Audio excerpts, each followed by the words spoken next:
Now we're hearing our Aaron Katersky has been talking to sources, and we now know that his body has been found. Aaron, are you with us? Here, Phil. The shooting suspect, Robert Card, has been found dead in Lisbon, Maine. We're told he was found dead at a recycling center not far from the river where his abandoned car had been discovered with a weapon inside. And the authorities are about to give a news conference a short while from now to detail the extensive search that led to this discovery. Phil, there had been a focal point along that riverbank today with hundreds of officers and a number of divers even in the water. Turns out he wasn't in the water. He was at this recycling facility in Lisbon, Maine. It's possible he may have worked there, was fired from there. Authorities still haven't quite noted the relationship, but he is importantly dead after more than 48 hours of a manhunt. And no doubt everybody in that area is going to be breathing a sigh of relief. Even though they lifted sort of the lockdown orders earlier on today, you know, he hasn't been found. 18 people are dead. There are many more injured. Why don't we, for our viewers who are just joining us right now, let's go back to Wednesday night when this started. If you have to talk to sources, I can. Let's go back to Wednesday night when this happened. This was horrific in nature. And it just grew from one shooting to a second area, and then a shooter on the run and lockdowns. Take us back to Wednesday night. Wednesday night was an awful night. There was a kids' bowling league underway at a local bowling alley in Lewiston, Maine, when the first shots rang out just before 7 p.m. Eastern time. There was a second shooting scene at a bar and grill. 7 people dead at the bar at the bowling alley. 8 people at the bar and grill. 3 people died at the hospital. We learned today the victims ranged in age from 14 years old to 76 years old. And the most confounding part for law enforcement was the shooter had disappeared. They found his car pretty quickly at a boat launch in Lisbon, Maine, about 8 miles away from Lewiston, but they still didn't know whether he was armed, and they considered him armed and dangerous. They locked people in their homes. They closed businesses for a couple of days out of an abundance of caution because they didn't want anybody else to get hurt. There had already been too much carnage. The search expanded well beyond Lewiston. There were several communities that were placed on lockdown. Even border authorities in Canada had been put on alert. But tonight, after that extensive search, authorities found Robert Card dead, we're told, of an apparent self-inflicted gunshot wound. Well, you use the word confounding because we spoke to a lot of experts in these types of situations, and they say usually 24 hours it takes or so to find someone in a shooting like this, if they're still alive. And this is what was sort of continuously terrorizing people in that area. This horrific shooting had happened, and then today it's been 3 days. They weren't allowed to grieve, let alone leave their house to try and congregate with one another. And it was quite scary for many, many people because they had been told by the authorities that this person was armed and dangerous. And look, he had killed 18 people and they didn't want anybody else to get hurt. So they did keep businesses closed. It was a ghost town in and around Lewiston for a good couple of days. Those lockdown measures were rescinded. And the authorities had found a suicide note, as they described it to us here at ABC News, and that may have given them an inkling that the suspect could well be dead. So they were able to rescind those lockdown measures. That suicide note, we're told, was addressed to Robert Card's son. It did not contain any information about a motive, but it did contain some information that was rather mundane, bank account information and the like that could perhaps help the son in the event of his father's death, and that's now what we believe has happened. Aaron, do we know how far this area where he was found was from the shooting scenes? It's about 8 miles away or so, and it's believed that he had some employment connectivity to the recycling center area where the body was found. The portrait that the family, we're told, has been giving police is of a deeply troubled individual, clearly in declining mental health. The sister of Robert Card told authorities she believed he may have been targeting an ex-girlfriend initially at the bowling alley. That was her first thought when she heard about the shooting, its location, and her brother's alleged involvement. Whether that turns out to be true or not, we don't know. The authorities still haven't said anything about motive. But 18 innocent people lost their lives, and now the gunman, Robert Card, has been found dead of a self-inflicted gunshot wound, according to law enforcement sources. And there was an incident a few months back where he had made some threats. Yes. And worried people. He has a military history, been in the Army Reserve since 2002, quite a long time of service.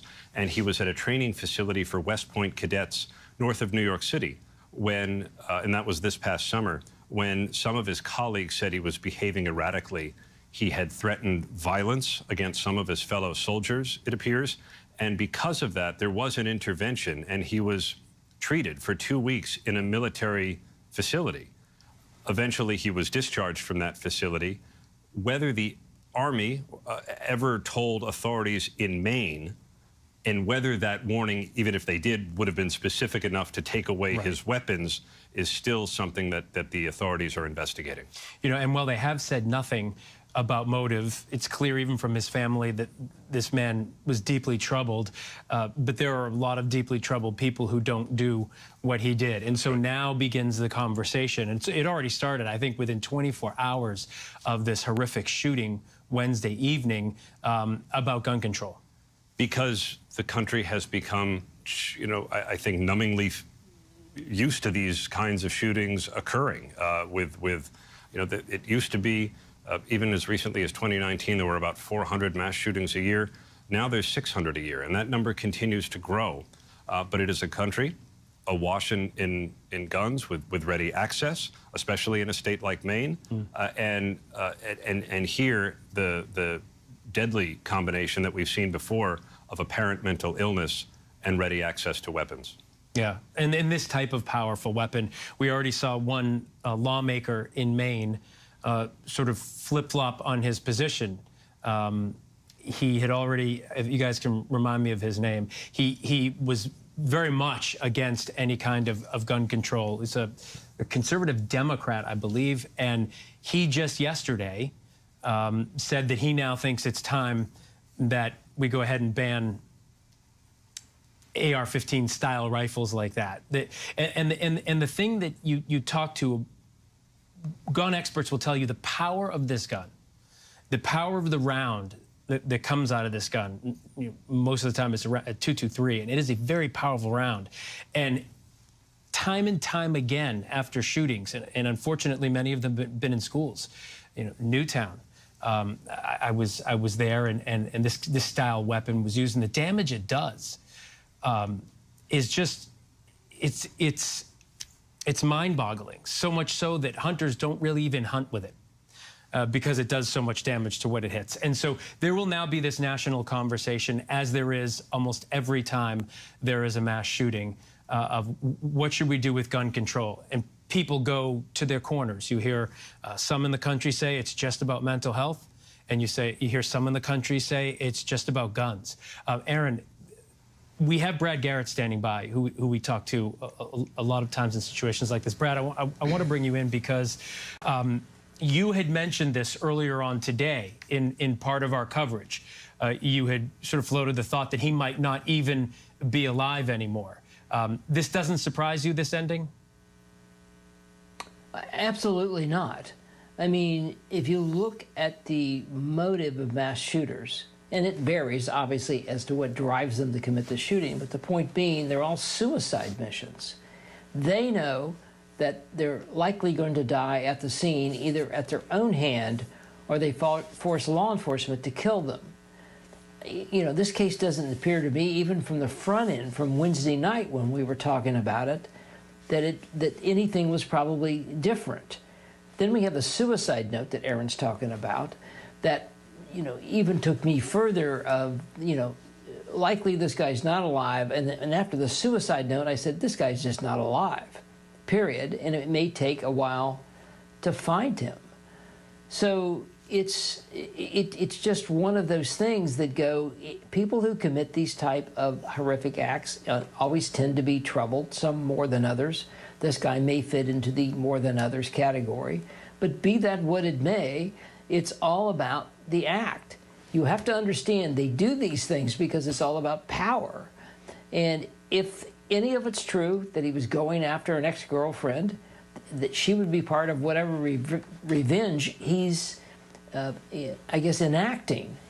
And everyone else was just there, and he's angry, so they're going to get hurt. You know, in his mind, Phil, he's not shooting human beings. He's shooting things that he believes are against him, which makes no sense, obviously. But if you're delusional and you have revenge in your heart, it doesn't matter. Brad, Aaron is sitting with me and has some new reporting. We know that the body of Robert Card was discovered at a recycling center in Lisbon, Maine. This is not far from where the authorities discovered his vehicle, the white Subaru with the black bumper, on the bank of a river at a boat launch. He used to work at that recycling center, it's believed, and so may have returned there evidently to die by suicide. The circumstances haven't yet been laid out as to when the authorities believe he took his life compared to when the shootings occurred. All of that is going to be discussed, we believe, a short time from now at a news conference by law enforcement. But he used to work at the recycling center where the authorities discovered his body earlier this evening. Yeah, and that news conference you're talking about, Aaron, is just at the top of the hour at 10 o'clock. And Brad, I want to bring you back in because you hear that information from Aaron, and one could, you know, just speculate that if he was not far from that car, perhaps that's where he parked his car, you know, and then died by suicide. You cover so many of these, and you have such extensive knowledge. It's impossible to get in the mind of someone who does something like this. But you do talk about characteristics that sort of cross all of these kind of shooters. It's not surprising to you that in the end he was found dead. Police looks like telling us by his own hand.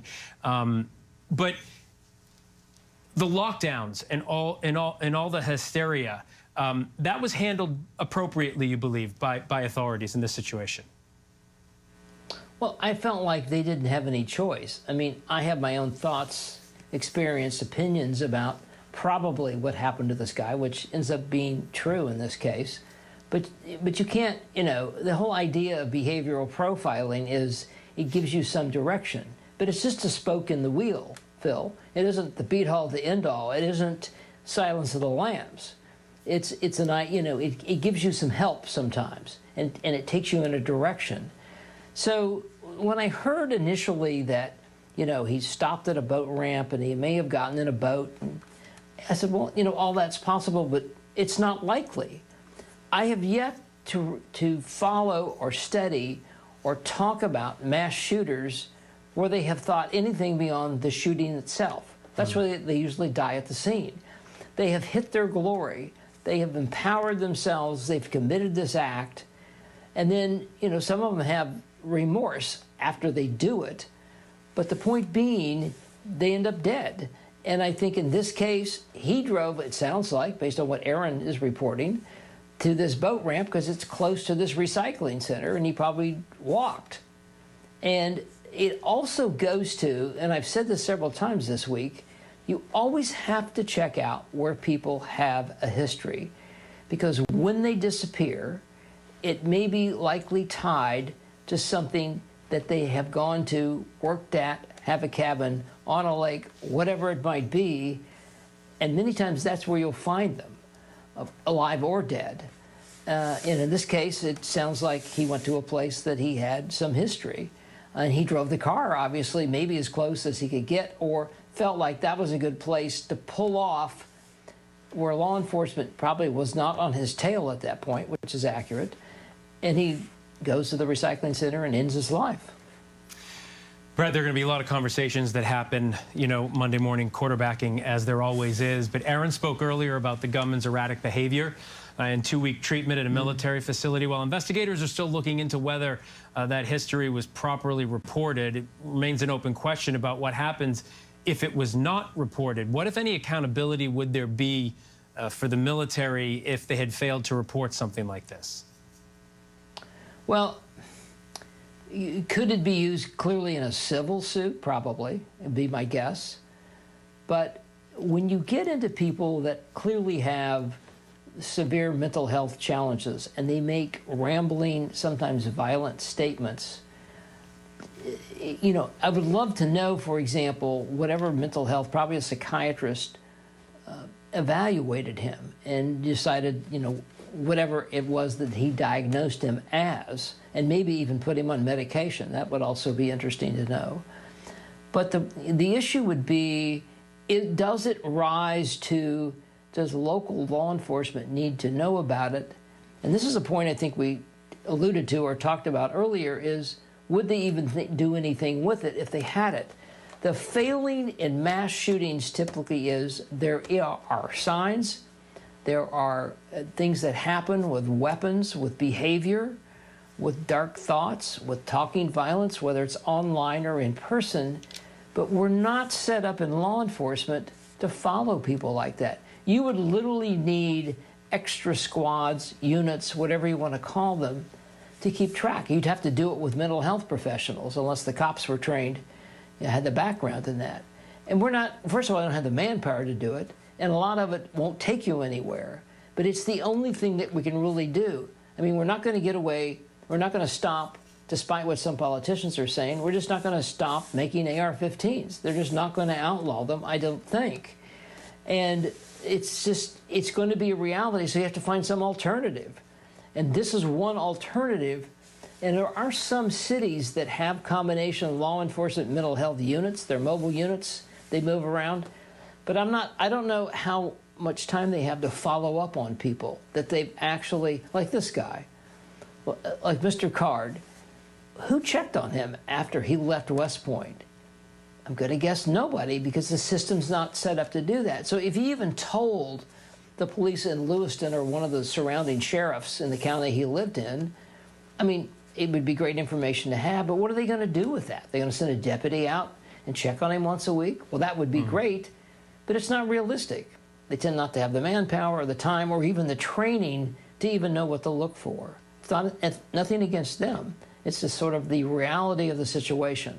No, it is the reality of the situation. It's one of the reasons why people feel so hopeless and helpless in situations like this. I want to bring in our Chief Justice Correspondent, Pierre Thomas. Pierre, I know you're tracking with your sources tonight. What are you hearing?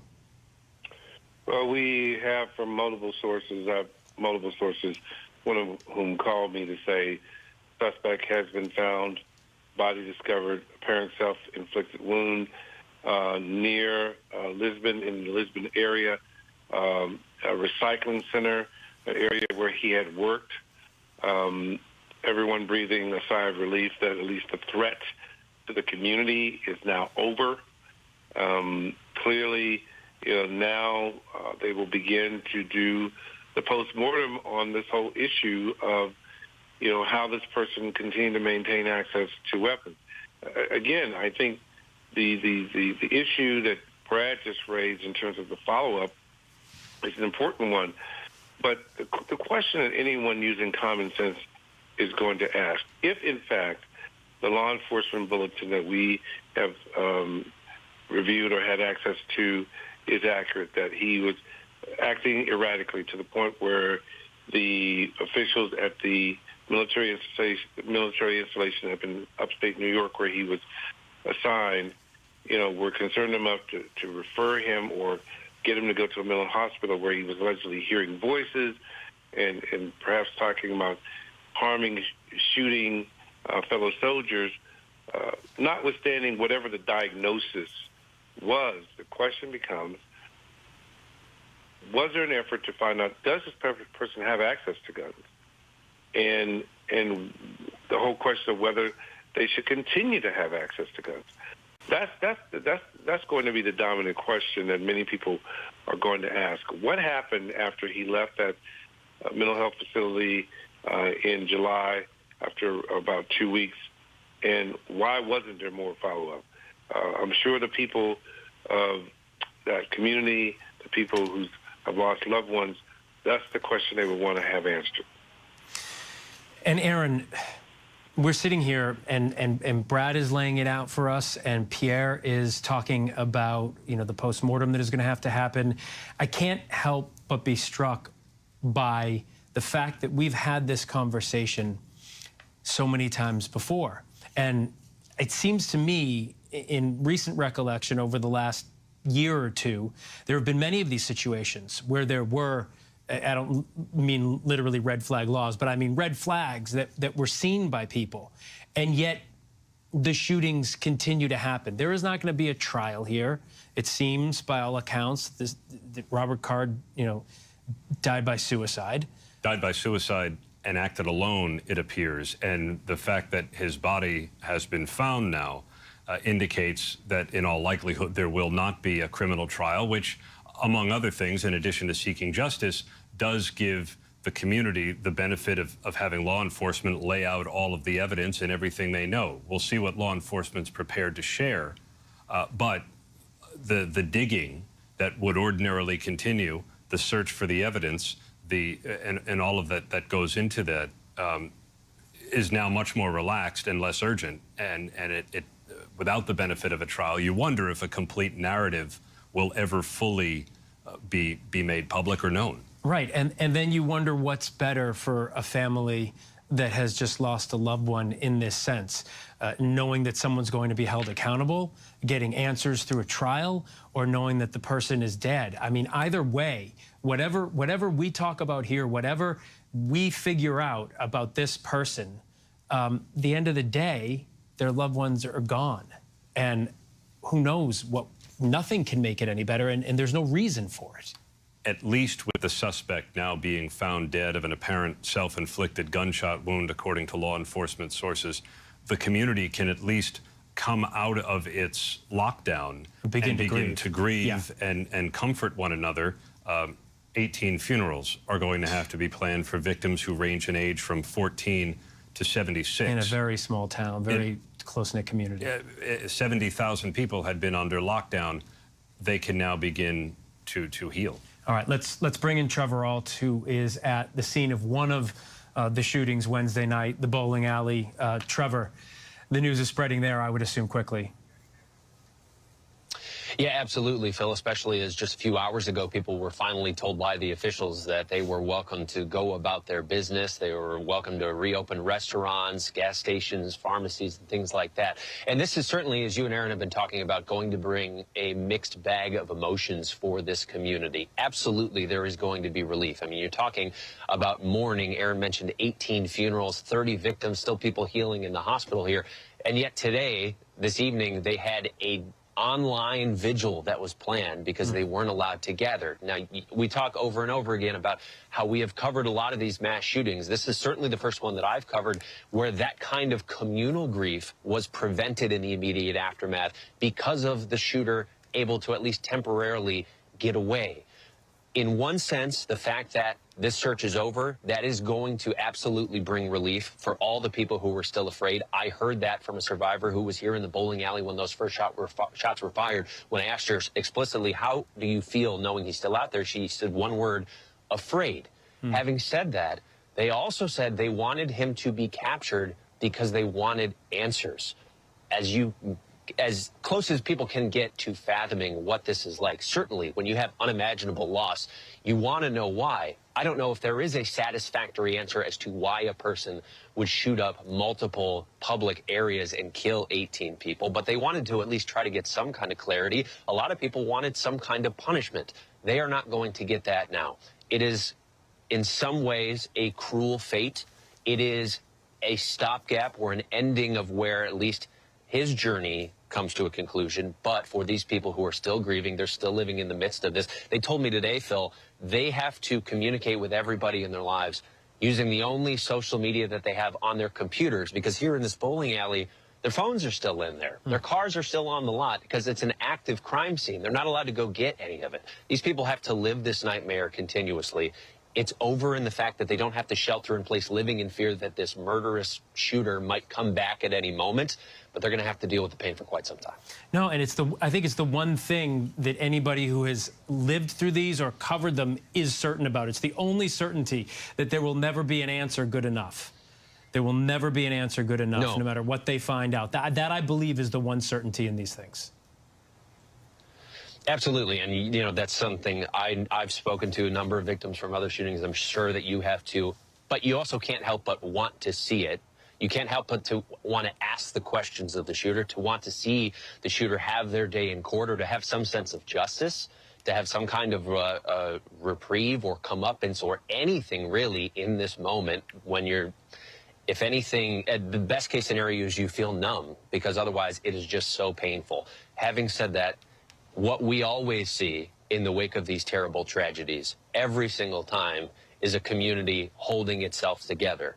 That gets to happen now. You're going to see a lot more people out putting up signs and laying flowers. We saw them tonight. I mean, as soon as they lifted the shelter in place, when we were getting ready for World News Tonight, people already, before they can't even get to the scene yet, but a block down the road laying flowers there. You're going to see that a lot more here in Maine. You're seeing people sticking up for each other. They've been doing so digitally. They've been figuring out a way to get people food and supplies.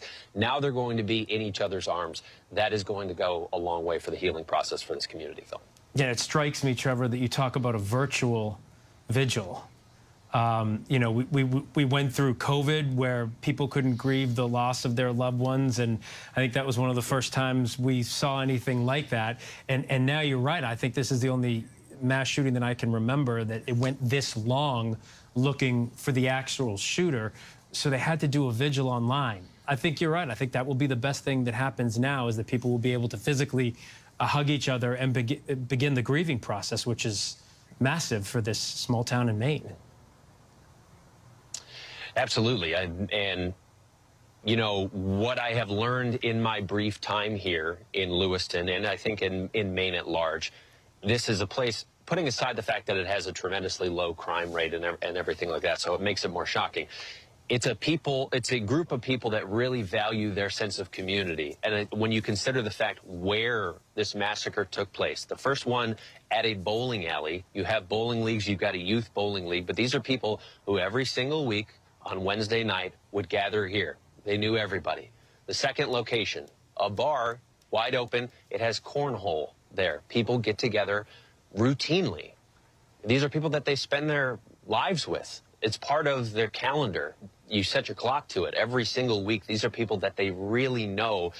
And so it's the loss, of course, is unimaginable, but it's also the disruption to your everyday way of life, the things that were most enjoyable. And now you have these people who have to reconcile with the idea of, how do I feel safe at the place where I felt most at home? And that could be here, it could be out with your buddies, it can be even out at home. And I think, again, I am hopeful, given the kindness of the spirit of people that I have seen, that of course they're going to lean on one another. It seems like that's all that they know how to do, and they seem very good at lifting each other up. The kindness that people have been extending our way has been so admirable. Of course, it's going to take some time, and it doesn't heal all wounds, but it is going to be essential. And for 48 hours of the most traumatic thing that these people, most of them, will probably ever experience, the fact that they were kept apart from that is another cruel twist of the knife. Yeah, I'm from New England, and every time you go to Maine, there is that laid-back, good-hearted spirit that you come in contact with the folks. So I think you're absolutely right about that. Trevor, hang on for just a minute. Stand by. I want to bring in Jared Bergwan, former San Bernardino, California police chief and ABC News contributor. Jared, thanks so much for taking the time. Does this ending surprise you? It does not surprise me. It fits the profile that we know that most of these shooters end up dead. Very, very few of them were ever held to answer for the actions that they did. So no, in and of itself, it doesn't surprise me. Unfortunately, it took a few days. And as the other commentators have mentioned here, that has delayed the healing process. That has delayed some very, very important things that need to take place in the community. And now they're able to shift their attention to that. Is there significance, you think, about authorities telling us where the shooter's body was found near where he had worked? Is there significance there to you? Well, you know, Brad had talked about it when he did. It is absolutely true that these shooters quite often, or people that carry out these attacks, quite often go to something that is familiar to them. Now, in this case, you know, we knew that he had outdoor skills. We knew that he had shooting skills. We knew that he was familiar with the outdoors in the area. So the concern that everybody had is that he was out there potentially lying in wait, potentially planning another thing. There was nothing that you could take for granted. But the fact that he went someplace that he had some familiarity with, that fits the profile of what most of these people do. You unfortunately have more experience than most in a situation like this.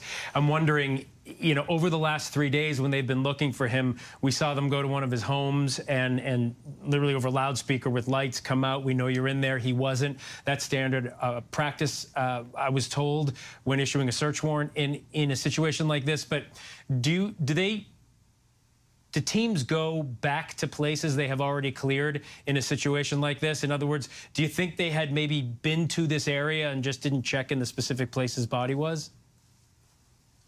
Well, it's very, very possible. I don't know how far away his body was found from his car. If it was anywhere near the car, you know, what he had ultimately dumped and fled into the woods in, if it was anywhere near there, undoubtedly it was searched extensively. But it is hard to search the woods. It is hard to search every nook and cranny and behind every log and that type of thing. And then the other problem you have is that you can use technology, you can use FLIR devices to pick up heat signals, but you know, when a body dies, the heat signal diminishes fairly rapidly, and so that technology doesn't work under those circumstances. The fact that they went to his house a couple times, very, very common, because if he was on foot and they searched it and he wasn't there, it is entirely possibly.